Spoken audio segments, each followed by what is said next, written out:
Hi guys, what's up? It's your girl Charla from That Girl Cooks Healthy. Today I'm gonna show you how to make some oyster mushrooms. So chicken oyster mushrooms. This is great for anybody who is a vegan or anyone who just wants to have an alternative to meat or chicken. This is a great chicken substitute. It's delicious, it's nutritious, it's healthy, it's really quick to make, it's not really complicated, and you will love this recipe. I cannot wait to show you guys how to make it, so let's get to it.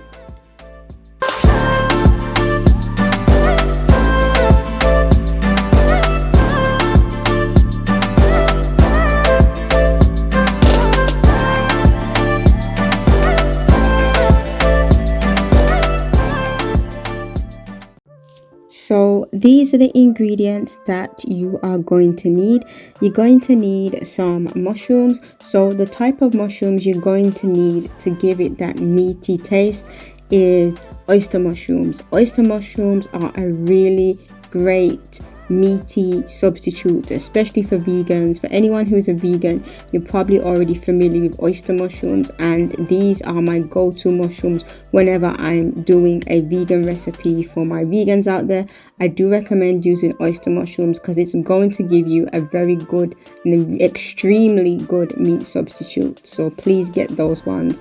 You're also going to need some bell peppers. I'm using some red and yellow bell peppers, but any color will work. Some olive oil. You're also going to need some coconut aminos, which is just an alternative to soy or soya sauce. That's all it is. So you can use soya sauce if you want to, but I wanted to use something that was free from soy for a change, so I'm using coconut aminos.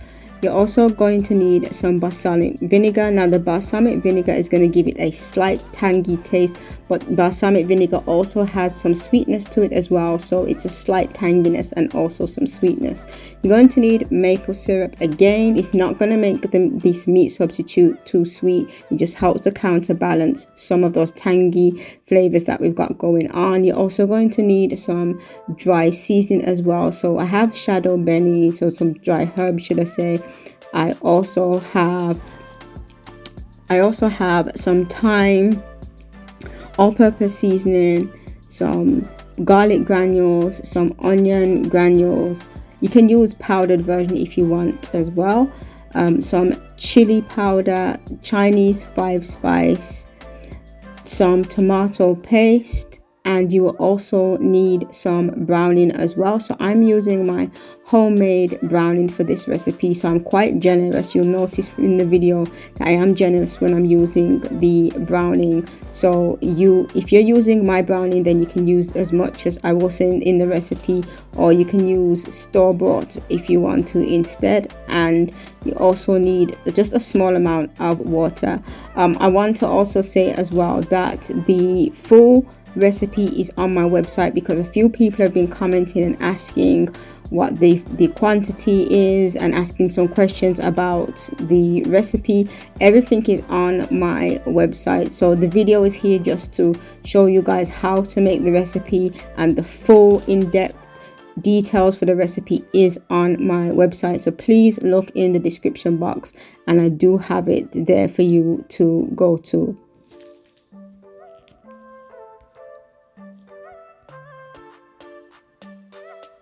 So the first thing we need to do now is we need to clean our oyster mushrooms. So I just have a small group of them on a chopping board here, and I have a damp kitchen towel, and I'm going to use that to wipe the oyster mushrooms. So the reason I do this is oyster mushrooms are quite fragile, so I try my best not to really do too much to them. So I just use just a cloth, or in this case a kitchen towel, and I just wipe them down. They're very easy to clean as well. And then after I do that, then I cut just the top, because it's the top part of the oyster mushroom that we're using. So oyster mushrooms do tend to be clustered together, and they do have stem and a base. We don't need the stem and we don't need the base of the oyster mushroom. We just need the top there. So you can see the top is quite flat. So what I'm doing is I'm discarding, sorry, the base and the stem of the oyster mushroom, and I'm just going to put the top of the oyster mushroom to the side.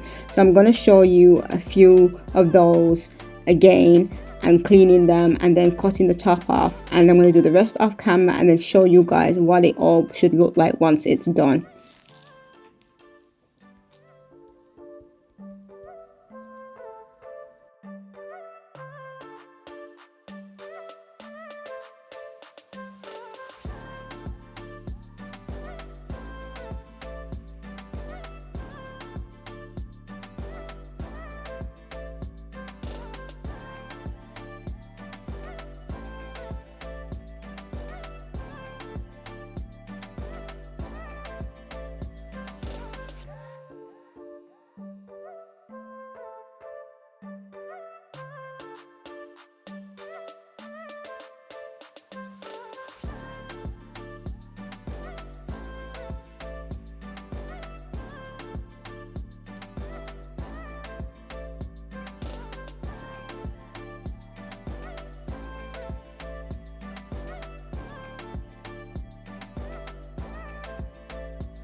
So this is what the oyster mushrooms look like once we've done them. You can see the flat part of the mushroom has been cut off, and that is the bit that we'll be working with.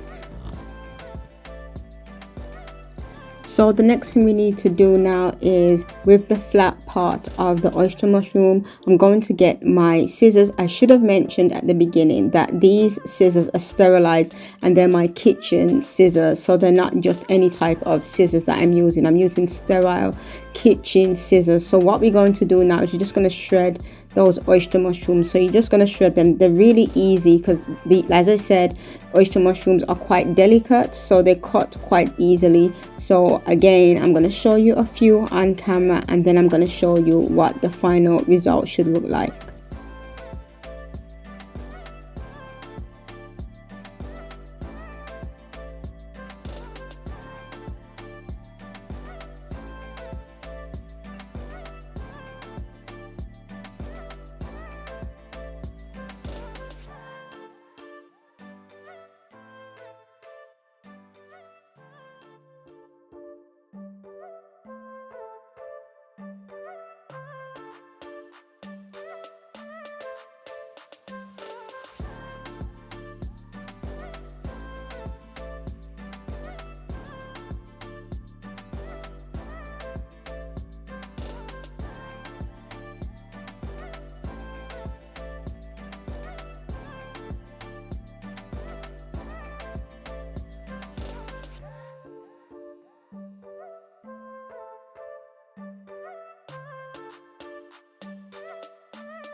So what I'm going to do now in this large bowl is I'm going to prepare the marinade. So what I'm going to do is I'm going to add my wet ingredients first. So I'm going to add the browning, the coconut aminos. Like I said, you can add soya or soy sauce instead if you want to, the balsamic vinegar, the maple syrup, olive oil and tomato paste, and then I'm going to add my dry ingredients. So my all-purpose seasoning, thyme, shadow basil, Chinese 5-spice, onion and garlic granules. You can use powder instead if you want, and chili powder, and then I'm just going to whisk them all together.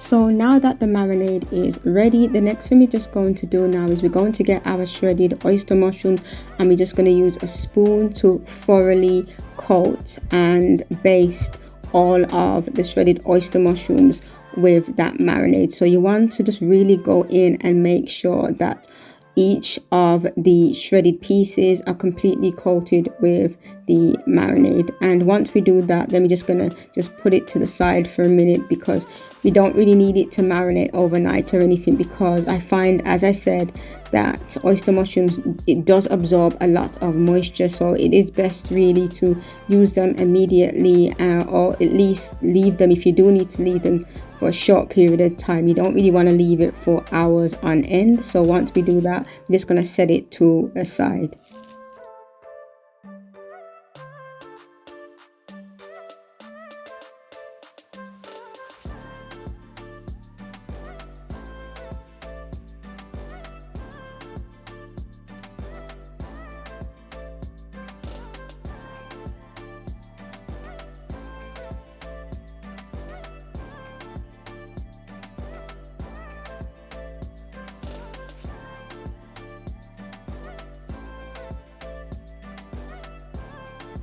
So the next thing we need to do now is to prepare a skillet. So I have a large skillet, or you can use a frying pan if you want to, a non-stick one, and then I'm gonna heat up some olive oil.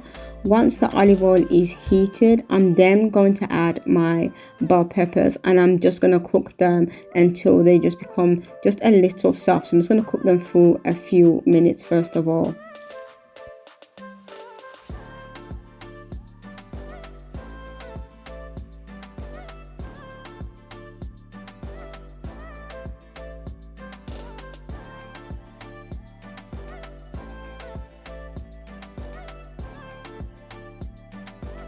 So what I'm going to do now is I'm going to just lightly steam these bell peppers. So I'm just going to add some water to the pan, just a small amount, and then I'm going to put the lid on and just leave them to steam for just a few minutes to make them really soft. So what I'm going to do now that a few minutes has passed, I'm just going to remove the lid, and I'm going to show you guys what the peppers look like. They're nice and soft and ready to move on to our next step.